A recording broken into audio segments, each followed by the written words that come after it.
Hi friends, welcome to JSPMRS channel. இன்றைக்கி நம்மளோட சேனலில் ஒரு பால் பாயாசமும் ஒரு மிளகு பொங்கலும் செய்ய போகிறோம். வாங்க எப்படி செய்யலான்றதை பார்க்கலாம். ஒரு அகலமான பாத்திரத்தில் ஒரு ஸ்பூன் நெய் விட்டுட்டு 100 கிராம் சேமியா பாக்கெட்டில் இருந்து பாதி எடுத்து நான் இதில் சிம்மில் வச்சு வறுத்து தனியாக ஒரு தட்டில் எடுத்து வச்சுருக்கேன். அதே பாத்திரத்தில் நம்ம ஜவ்வரிசி இருக்கு இல்லையா, அதுவும் வந்து 50 கிராமில் பாதி எடுத்து நம்ம நெய்யில் நல்லா பொரிய விட்டு எடுத்துக்கலாம். சின்ன ஜவ்வரிசி நான் இங்கே எடுத்துருக்கேன். உங்கள் விருப்பம் பெருசு கூட நீங்கள் எடுத்துக்கலாம். சின்ன ஜவ்வரிசி நல்லா சிம்மில் வச்சுட்டு இந்த மாதிரி வெள்ளையாக பொரியிற வரைக்கும் நம்ம பண்ணிவிட்டு தேவையான அளவு ஒரு 200 ml தண்ணி ஊற்றி நம்ம வேக வச்சு எடுத்துக்கலாம்.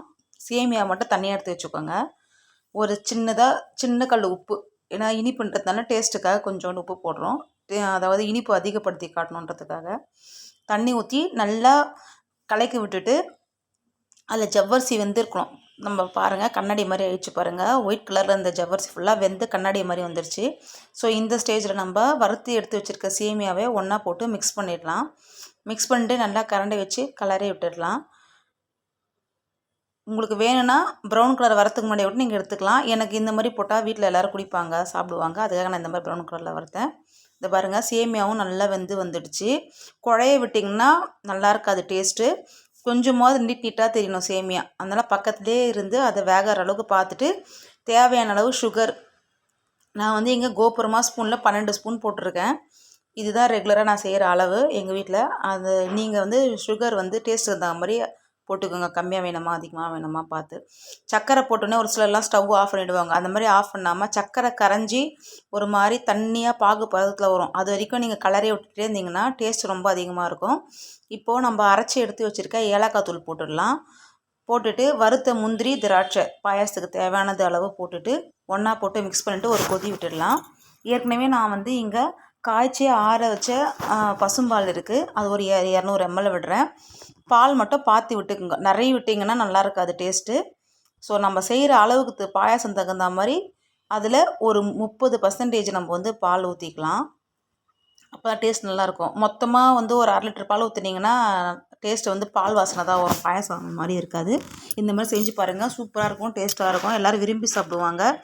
அடுத்தது மிளகு பொங்கல். மிளகு பொங்கல் வந்து இங்கே நான் 2 ஆழாக்கு பச்சரிசி எடுத்துகிட்டு 1/4 ஆழாக்கு வந்து சிறுபருப்பு எடுத்து 1 hour ஊற வச்சுட்டு முழுகிற அளவுக்கு தண்ணி ஊற்றிடணும். நல்லா அரிசி பருப்பு முழுகிற அளவுக்கு. இது கொஞ்சம் டைட்டாக வரணும். ரொம்ப குழைய வந்துச்சுன்னா நல்லா இருக்காது, உதிரியாக வந்தாலும் நல்லா இருக்காது. அதனால் கொஞ்சம் டைட்டாக இருக்கிறதுக்காக நான் கரெக்டாக தண்ணி வைக்கிறேன். எக்ஸ்ட்ராவும் இல்லை, டபுள் மடங்கும் வைக்கல. கரெக்டாக அந்த அரிசியும் பருப்பு முழுகிற அளவுக்கு வச்சுட்டு வேக வச்சு எடுத்துட்டேன். ஒரு 3 விசில் விட்டுட்டு பாருங்கள். வேக வைக்கும்போது கொஞ்சம் உப்பு போட்டுருங்க. 2 ஸ்பூன் நெய் விட்டுட்டு 1 ஸ்பூன் ஜீரகம், 1/2 ஸ்பூன் மிளகு, பெருங்காயத்தூள், கறிவேப்பிலை போட்டு ஒரு தாளிப்பு கொடுத்துக்கலாம். அந்த பொங்கலுக்கு ரொம்ப ஈஸியாக டக்குன்னு முடிஞ்சிடும் வேலை நம்மளுக்கு. எல்லாமே போட்டு பொரிஞ்சதுக்கப்புறமா நம்ம வேக வச்சு அந்த அரிசி பருப்பில் போட்டுடலாம். எல்லாமே ஒன்றா மிக்ஸ் பண்ணுறதுக்கு முன்னாடி பொங்கலுக்கு தேவையான நெய் விட்டுடலாம். ஒரு 100 கிராம் நெய் வந்து பார்த்திங்கன்னா விட்டுடலாம். தேவையான அளவு முந்திரி பருப்பு வறுத்து நீங்கள் இதில் போட்டுக்கோங்க. எல்லாமே ஒன்றா ஊற்றி நல்லா மிக்ஸ் பண்ண விட்டுடலாம். மிக்ஸ் பண்ணிவிட்டு கரண்டில் ஒட்டாத அளவுக்கு நம்ம எடுத்து போட்டால் கீழே விழணும். அந்த மாதிரி வந்து பார்த்திங்கன்னா பொங்கல் டேஸ்ட்டாக இருக்கும். இந்த பொங்கலுக்கு மிளகு சீரகம் முழுசாக தான் போடுவேன், சாமிக்கு படைக்கிறதுன்றதுனால. வீட்டுக்கு சாப்பிட்ற மாதிரி இருந்தால் மிளகு சீரகம் நான் வந்து குறைன்னு அரைச்சிட்டு இருப்பேன். ரொம்ப டேஸ்ட்டாக இருக்கும். நீங்கன்னா ட்ரை பண்ணி பாருங்கள். வெறுமனே சாப்பிட்லாம், எதுவுமே சைட் டிஷ் இல்லாமல். தேங்க்யூ ஃபார் வாட்சிங்.